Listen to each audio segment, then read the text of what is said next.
Welcome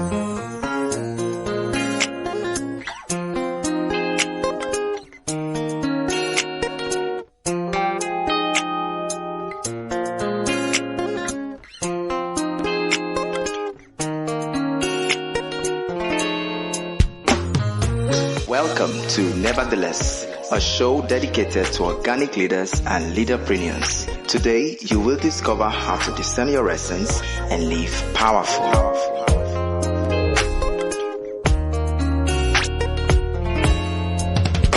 Hello world, welcome to the Nevertheless show. My name is Bidemi Mark-Mordi, and my life work is to help you discover and embrace your superpower.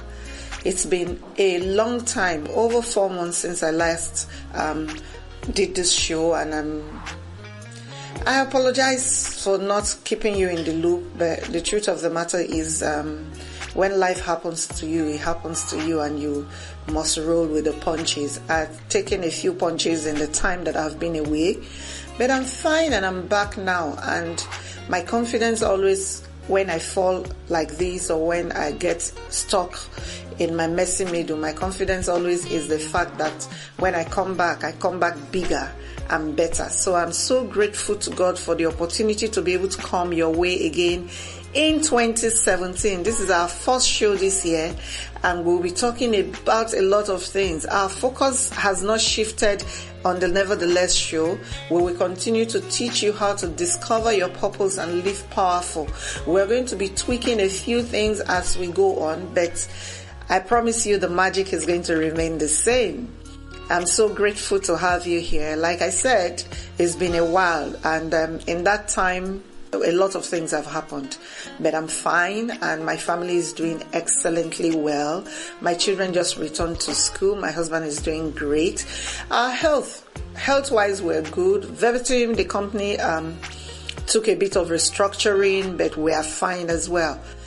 Enough of me. How is it going in your world? This is the Nevertheless show, and when I come back, I'd love to hear what's happening with you, and then we'll go right into this show. I promise you it's going to be a fantastic time we'll have together. Welcome again, and it is just an honor to be able to serve you.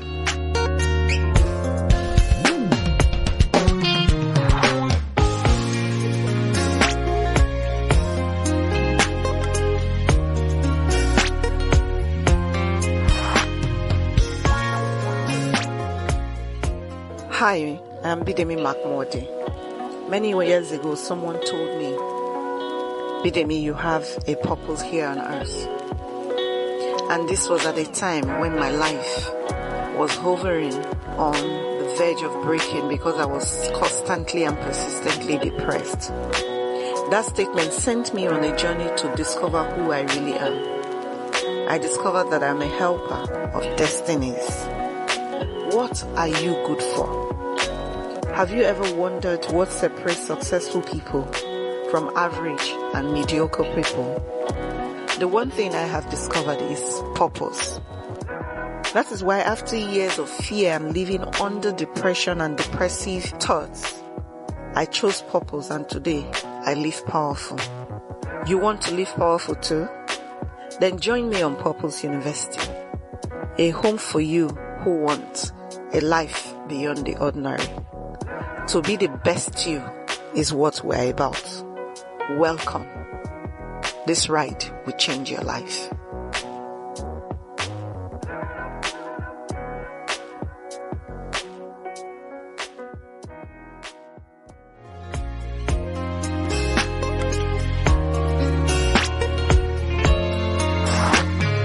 Welcome back. This is still the Nevertheless show. The name is Bidemi Mark-Mordi. Nothing has changed there, and hopefully nothing will ever change there. Today we're going to be talking about something that is really close to my heart because it's about my heart. But what has been happening in your world? Did anything break? Did anything get built up? How did you end your 2016? Was it in a victorious mode, or was it in a contemplative mode? Or did you absolutely feel like a failure? I mean, this is life and things like that happen. So the reality is that stuff will happen to you, but what you do with the stuff that happens to you is what makes you different from every other man on the street. So what happened to you? How have you dealt with it? I'm learning, even more and more these days that you can never pretend that what happened to you did not happen to you. So if something didn't go the way you planned, then maybe the first thing you need to be looking at in 2017 is how to acknowledge and process what it is that you have gone through. Please process it and put everything that you will learn in perspective, because until you do that, it might be a really challenging 2017 if you come into this year with baggage from the previous year. So I guess I'm saying just drop it, drop whatever you are carrying and stretch. Let's have fun. It's a brand new year, it's a brand new opportunity. You can hit the reset button and just do great with your life this year. What will we be talking about today? Today I want to talk about when your heart refuses to stop singing. What do you do when your heart won't stop singing? I know some of us are wondering, what do I mean by when your heart won't stop singing? Does the heart sing? Oh yes, your heart does sing. You probably may not have been listening, or you're listening and you don't understand, but really every single heart does sing.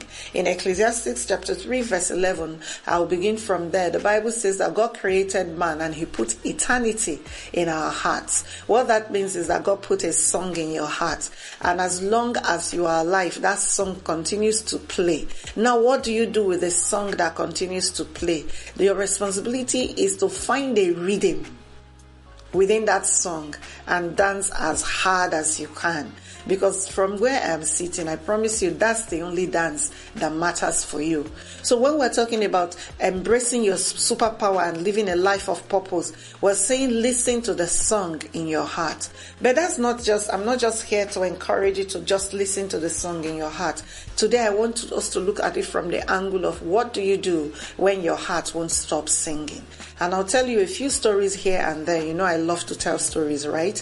And when we tell those stories, I'm sure you'll be able to find yourself somewhere within these stories, and then you'll be able to do something with your life. So what do you do when your heart won't stop singing? When I come back, I'll be sharing with you.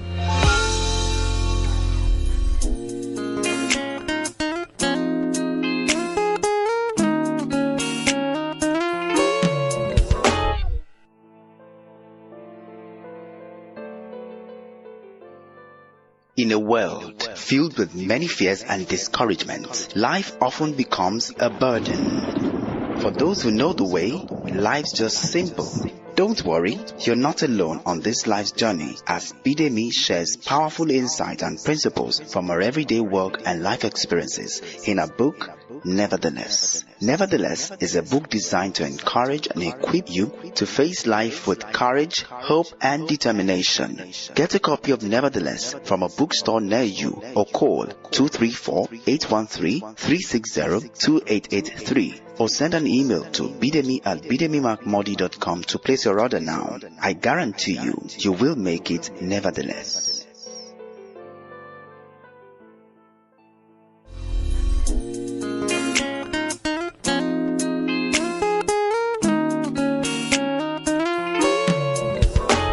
Welcome back. It's the Nevertheless show.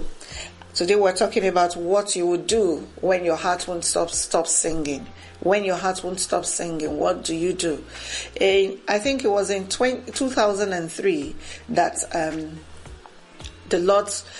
I came to a realization that one of the things that was making me cry, weep every single day, was the fact that God put a song in my heart, and that song was to do a magazine called Effectual Magazine. Ultimately, we called it Effectual Magazine, but it was to publish a magazine for women and those who love them.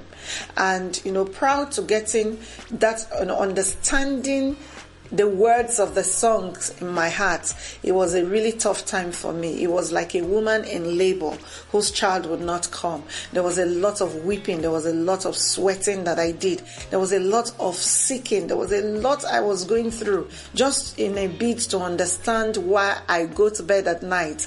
Despite all that was happening around me that looked good, I couldn't sleep. I always felt like something was missing. So ultimately, eventually, it dawned on me that, okay, I could express that song in a magazine called Effectual Magazine. That was the first song ever that wasn't the first. It was the second song ever that made sense to me from my heart. So we started to publish Effectual Magazine. It wasn't anything fantastic. It was newsletter format. But I always tell people that when we started that magazine, the first edition, newsletter format, 12 pages.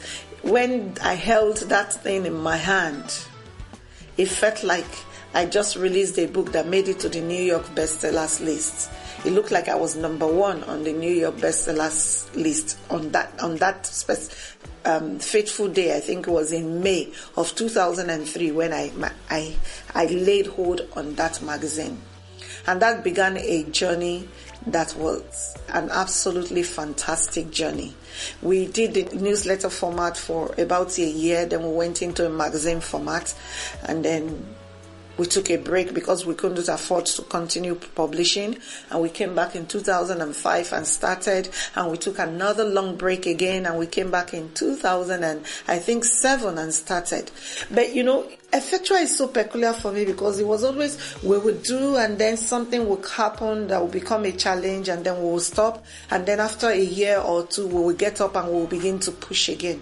So if there was any song or if there's been any song that has refused to just stop playing in my heart, it's the song that is called Effectual Magazine.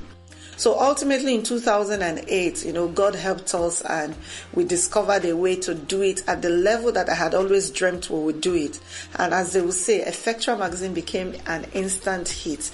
Not an instant hit in sales, but in reception. There was never a time that someone came across that magazine that they didn't come back or send feedback. Well, not everybody gave feedback, but most of the feedback we received concerning that magazine were fantastic reviews and feedback. People said they could relate with the magazine, but there were a few tweaks that we had to do along the line. For instance, when we released the first really beautiful edition in I think it was February of 2009, what happened was I thought that magazine was a magazine for every woman on the face of the earth. But I quickly learned when the copies went out and then they all came back in that we were not called to every woman on the face of the earth. I realized that we were called to a particular kind of woman. The point is the song continued to play in my heart. My heart continued to sing. And every time I took the time to listen and dance a little to the rhythm of this song, what usually will happen with that, there will be a better clarity, there will be some level of amplification of the dream, and then I could step out and do again. So ultimately, eventually we agreed that we were not called to every woman, and that even became like another fuel in our fire because immediately it took away the pressure of trying to reach everybody, and so we concentrated our efforts on reaching the people we were called to reach. Before we knew what was happening, for a subscription-based only magazine, we were doing so great. We had solid subscribers who every edition were waiting for their magazines. We had people who were on a subscription, but they were subscribed to like 40 copies per edition because they would take from us and give to other people.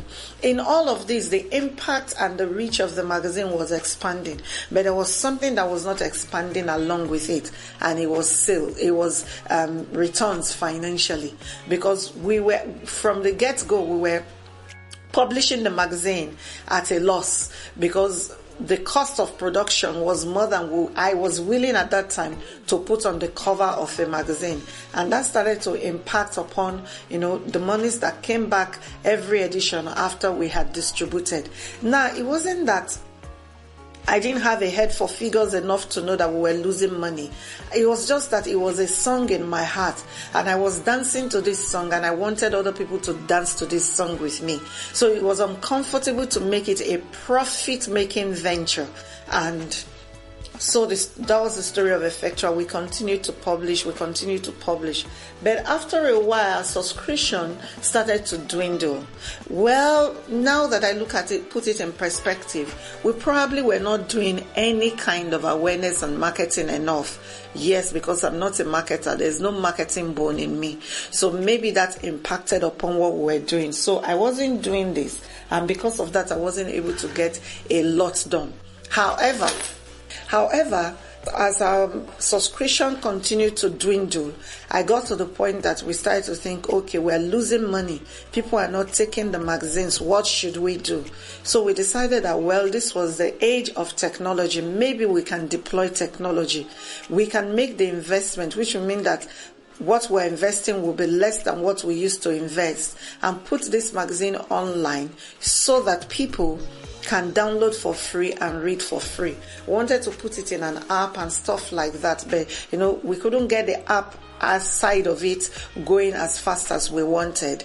But we put it online in a website, and we just wanted people to subscribe and go there and read the magazine. But of course that didn't work, because we quickly dawned on us that most of the people who were reading Effectua had gotten used to hard copies, and they were not willing to make the trek to their phones or to their laptops or their tablets to try and read the magazine online. And so our readership dwindled a bit more. Ultimately, with no money coming in, readership dwindling, I just stopped. I just lost the zeal to continue to print the magazine or to even work on the magazine. And that has been the story of Effectua in the last 2 years. We did publish a few editions online, but it was not something, I must confess here, that I was giving my all to anymore. Also, part of what had happened was other things had opened up to me, and I was extremely busy. And plus the fact that my key staff had to move away from Nigeria. A lot of things just happened that affected Effectua magazine. And ultimately, before I knew what was happening, we had stopped everything Effectua. But there was something that was always the case when we would go for maybe 4 months and do nothing. And when I come back, I'll begin to explain that to you.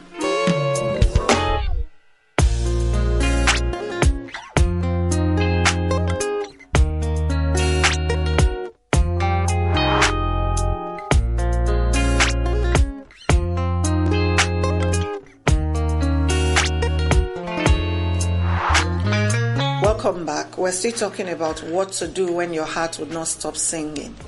And so where I stopped the last time was what I said the last time was that we got to a point where I couldn't justify financially why Effectua magazine should continue to be produced. We put it online. The readers were not enamored enough to want to go online and read. I don't know whether it had something to do with the kind of website we built. Maybe it was not user friendly enough, but the readership didn't go up as we had expected it would go. So ultimately we stopped producing.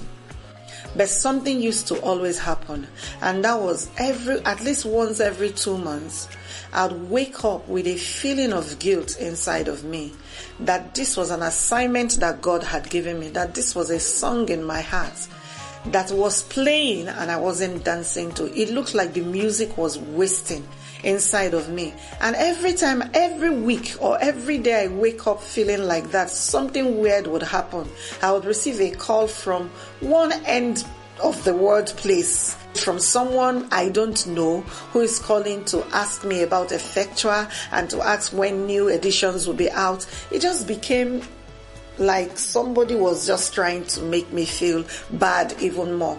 But what I know with benefit of hindsight was that those people were not calling, or it wasn't a setup to make me feel bad. It was a reminder from heaven that this was an assignment and I needed to get back to it. But I also promise you that for many of those calls, for many of those emails, for the many times that people tried to reach me, I did not listen. It was just tiresome. And when you stop dancing to the rhythm of a song of your heart for too long, coming back can be difficult. So sometimes I will say to me, I want to do it again. But rather than actually sit down and do it by myself, because when we started Effectua, I was a sole staff. I was writing over 60% of the articles. And it was not a chore for me. But I got to the point that it became a chore. So I started to look for people who would work on it with me. The last time I spoke to someone to come and, run Effectuals, I think maybe in October or thereabout. No, or maybe, yes, either in October or in November. And this young lady came and we had the conversation. And I was already feeling like, things would finally take up, with Effectual magazine. But a week later or thereabout, she sent me a message to say, she's sorry. She can't take on the assignment. And I felt crushed. But in that moment, as I was feeling crushed, I heard the Lord say to me, it's your song. It is not their song. So you are the one who would ensure that this song continues to play. Yes, people will come and dance to it, but they will only dance to the rhythm of this song if you amplify it enough. And everything that it will take for you to amplify the rhythm of this song and the harmony and the melody of this song is in you. I must confess that I didn't take that seriously because it didn't seem like something that I wanted to do again. But as I reflected towards the end of my 2016, it dawned on me that this song was not going to go away. And so if I didn't do it in 2017, in 2018 it will still be there. And if I refuse to listen in 2018, in 2030, if Jesus tarries, I will still be listening to this song in my head. And you don't want a song to play for too long inside of your head. You begin to hear voices, I promise you. So, because the Effectual song has refused to stop playing in my head, this is my public display of accountability to say, I am coming back to do it. I'm not sure how many editions I'll be able to do this year. If you check the cost of printing right now and all the ramifications cost-wise, but I am back and I'm trusting God that latest the end of February, our first edition for the year will be out. So that's my personal story when a song will not stop playing in your heart. Now you will say, okay, that's Bidemi, that's your peculiar journey. That's not my own journey. My journey is different. I can switch off the radio, in my head. I can stop the song from playing in my heart. Well, I want to wait and see you try. Because I have an example in the Bible. Remember I talked to you about Ecclesiastes chapter 3 verse 11. That when God created man, he put eternity in their hearts. The song that I'm talking about is what God wants you to dance to so that your life will count in eternity. So first and foremost, it is clear that God puts songs in our hearts. Now, one thing I also know about the songs of our heart is so many other people will not dance to that song. It doesn't matter how you try to sell it. Why? Because it's not the song that they hear in their hearts. So if you say to me, I stopped and I didn't feel anything, I give you time. Because if, I got to a point and I was trying to convince myself that I didn't feel guilty not doing Effectua anymore. But the truth of the matter is, it's the song of my heart, and there was no way I was going to be able to run away from it. Like the tortoise, you wouldn't be able to run away from your shell. If there is a song in your heart, you need to wake up. You need to embrace that song. You may not even know the steps, how to dance to this kind of song. You may not even know all the lyrics of the song. But as long as you continue to move your body, even if all you do is nod your head, what will happen is other people will see you nodding your head and they will run to you to say, why are you nodding your head? We can't hear the music. Why are you nodding your head? And if you truly hear music from inside of your heart, what's going to be happening is you're going to be trying to amplify that music to them by the things you do with your hand. And before you know what is happening, a few people will get it and they will begin to nod their heads along along with you to the rhythm. Ultimately, someone will come who understands dance and will be able to choreograph a dance for you. And before you know what is happening, you are soaring and eternity is being blessed because you did what God put in your heart to do. In the book of Judges chapter 6, we see a story. The story begins from Judges chapter 13 actually. We see the story, how the story of Samson began. The angel appeared to Samson's mother and said to her, she had been barren for years, and then this angel appears to her to say to her that she would have a child, and a male child, and that the razor should not touch his head, nor the strong drink touch his lips, because he is been called to be the deliverer of the people of Israel from the Philistines. That was the mandate, that was the song that God put in Samson's heart. And so before we knew what was happening, Samson was born, and this was the song in his heart. Anything that Samson did would kill a few more Philistines. Every time Samson moved his hand, a few more Philistines would die. But then after a while, Samson stopped listening to the drums of the song in his heart. He started to listen to the songs around him. He started to lust after the things that God had asked him not to pursue. One of the things that they said Samson shouldn't do was to get into a marriage situation with what are they called now? With Gentile women who were not Jewish. But not only did Samson fall in love with women who were not Jewish, he fell in love with a Philistine woman.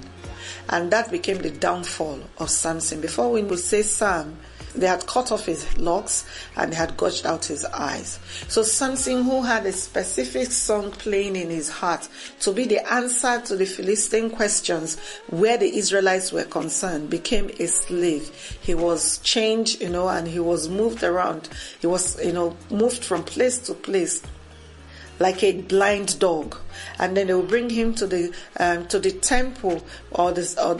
temple when the Philistines were worshiping, and they would just tie him to the pillars or something, and they would ridicule him, they would mock him, because the one that was sent to deliver, his song was to deliver, had now become the captive. But one thing in the end, if you go to Judges chapter 16 verse 30, that I found out was that the song never stopped playing in Samson's heart. Samson continued to hear the song. He continued to hear the song. Even his captors had forgotten that Samson's song was to be the deliverer of the people of Israel from the Philistines.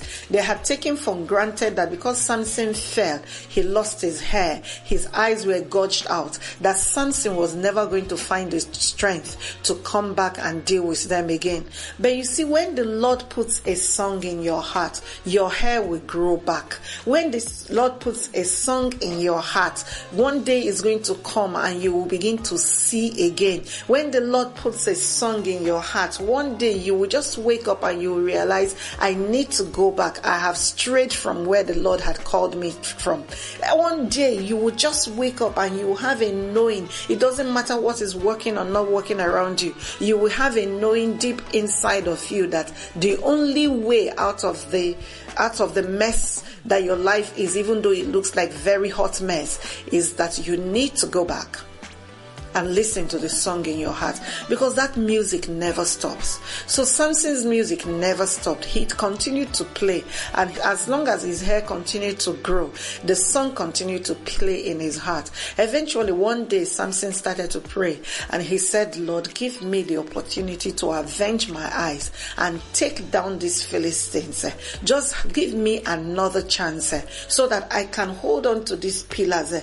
Give me the strength to prevail over the enemies of your people. And the more Samson prayed, the more strength came back to him.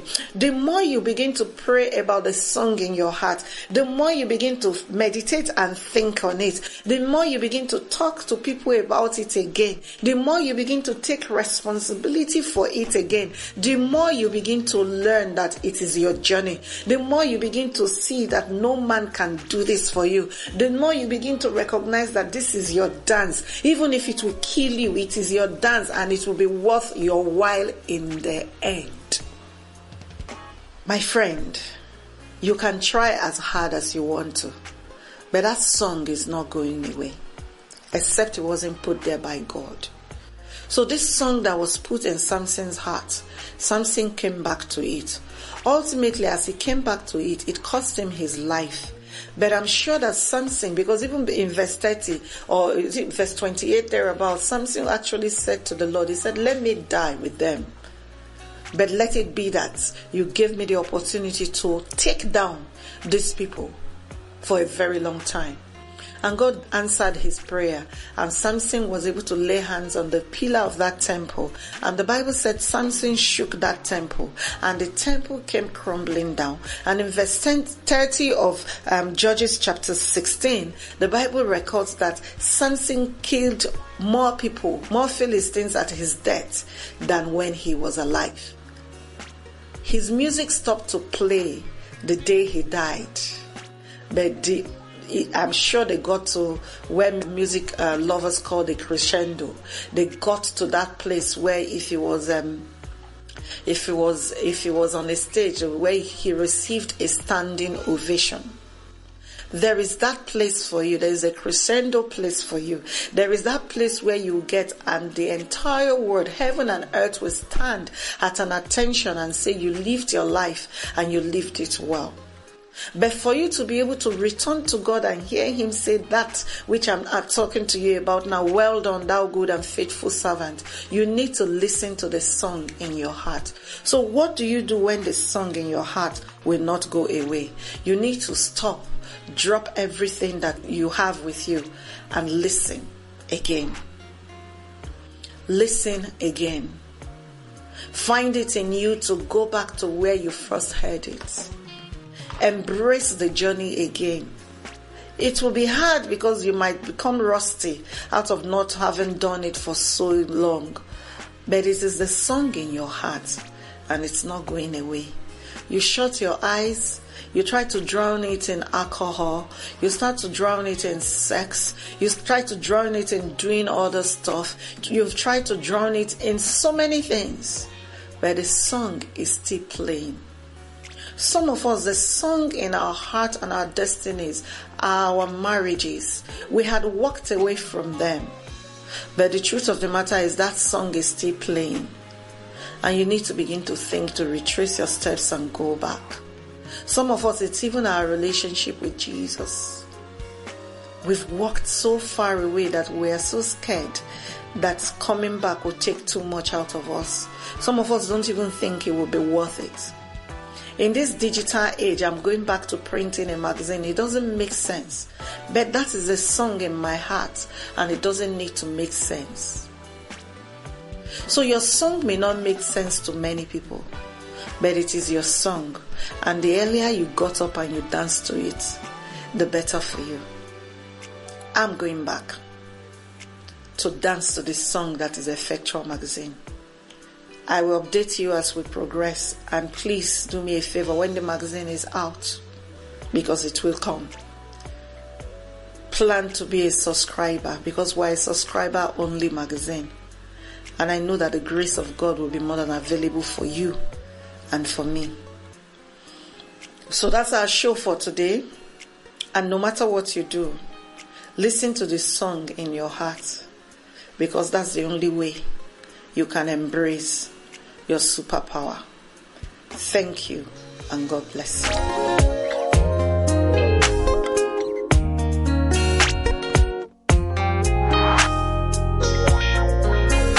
Thank you for listening to Nevertheless. For more information and resources, call 0813-360-2883 or send an email to bidemi@bidemimark-mordi.com. Don't forget that when you discover your purpose, you will live powerful.